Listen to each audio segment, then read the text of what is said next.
2026चा मी पहिला चित्रपट बघितला आणि सगळ्यात आधी माझ्या पालकांना फोन करून विचारलं की तुम्ही मला मराठी माध्यमात का नाही शिकवलं. हो, तुम्ही बरोबर ओळखलात. नुकत्याच प्रदर्शित झालेल्या क्रांतीज्योती विद्यालय मराठी माध्यम ह्याच चित्रपटाबद्दल मी बोलत आहे. या चित्रपटाबद्दलच आज मला तुमच्याशी बोलावंसं वाटतंय. पण सगळ्यात पहिले तुम्ही जर हा चित्रपट बघितला नसेल तर हा व्हिडिओ बघून झाला की तुमच्या जवळच्या चित्रपटगृहात जाऊन नक्की बघा. मराठी चित्रपट मोठा करायचा असेल तर तो थिएटरमध्ये जाऊनच बघितला पाहिजे. नमस्कार, मी श्रद्धा राणे पोवार शब्दसंवादच्या या भागात तुमचं स्वागत करते. तर मी जेव्हा माझ्या पालकांना विचारलं की मला मराठी माध्यमात का नाही शिकवलं, त्यावर त्यांच्याकडे काहीच उत्तर नव्हतं. मलाही तेच अपेक्षित होतं. प्रत्येक पालकाप्रमाणे त्यांनाही वाटलं असावं की इंग्लिश मीडियम म्हणजेच चांगलं शिक्षण. पण गेले कित्येक वर्ष मला एक गोष्ट जाणवली की खरं तर इंग्लिश मीडियमवाले मधल्या मध्ये लटकलेले आहेत. ना धड इंग्लिशवर प्रभुत्व असतं आणि मराठीचीही बोंबच असते. आणि आज हा चित्रपट पाहून मलाही असं वाटलं की मी मराठी माध्यमातून शिकले असते तर फार बरं झालं असतं.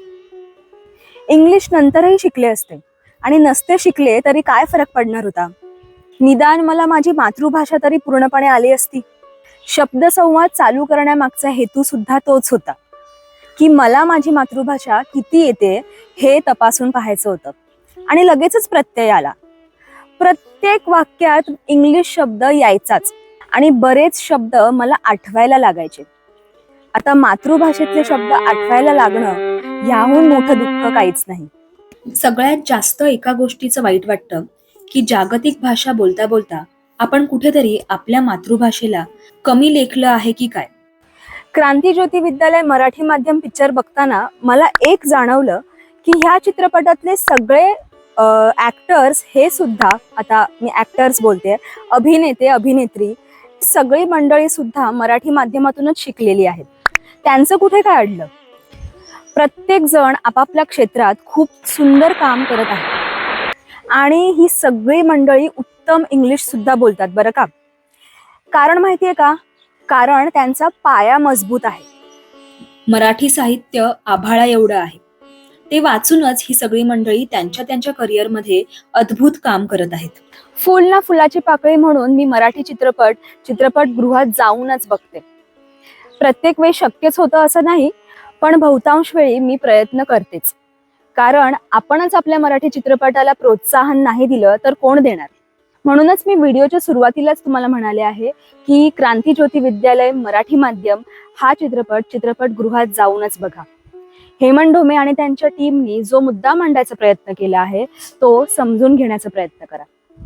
2026चा हा तुमचा पहिला चित्रपट असू द्यात, जो तुम्हाला तुमच्या भूमीत परत घेऊन जातो, जो तुम्हाला विचार करायला भाग पाडतो आणि जो तुम्हाला तुमच्याशी बोलायला लावतो. हा चित्रपट फक्त एक गोष्ट नाही सांगत, तो एक प्रश्न विचारतो. प्रश्न आपल्या शिक्षण पद्धतीबद्दल आणि आपल्या मातृभाषेबद्दल. आज आपण ग्लोबल होण्याच्या धावपळीत आपलं मूळ विसरत चाललो आहोत का. आपल्या घरात, आपल्या शाळेत आणि समाजात मराठीत बोलण्याला कमी लेखलं जातं का.